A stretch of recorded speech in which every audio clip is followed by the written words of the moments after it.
কালো মিষ্টি কই? কালো মিষ্টি করনি আজকে? আর কালো মিষ্টি তো নাই আজকে। কে সাবের মিয়া, কোনো খুশির সংবাদ আছে মনে হয়। হ্যাঁ গফুর ভাই, ফুটফিটা কন্যা সন্তানে বাপ হইছে আপনাকে দোয়ায়। চার চেকআপের কথা বইল না কিন্তু। চার চেক আপ?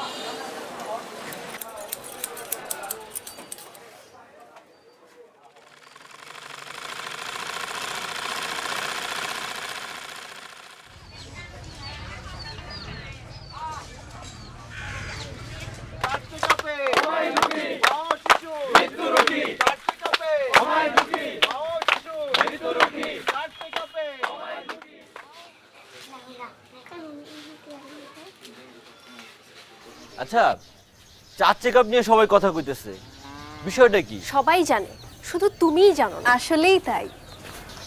আসসালামু আলাইকুম আপা। ওয়ালাইকুম আসসালাম। এখন সবাই জানে, শুধু আপনিই জানেন না। কিন্তু না জানলে তো আর এখন আর চলবে না। প্রসবের পর প্রথম 24 ঘন্টার মধ্যে মায়ের চেক আপ করাতে ভুলবেন না। এর পরের চেক আপ 48 ঘন্টা থেকে 72 ঘন্টার মধ্যে। তারপরের চেক আপ করাবেন 7 দিন থেকে 14 দিনের মধ্যে। আর শেষেরটা 6ষ্ঠ সপ্তাহের মাঝে।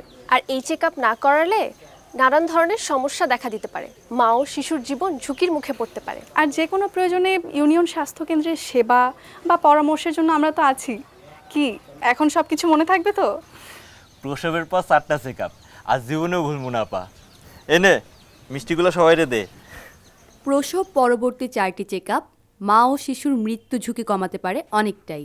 ইউনিয়ন স্বাস্থ্য ও পরিবার কল্যাণ কেন্দ্রে ডেলিভারি ও এই 4টি চেকআপ করানো হয় একদম বিনামূল্যে।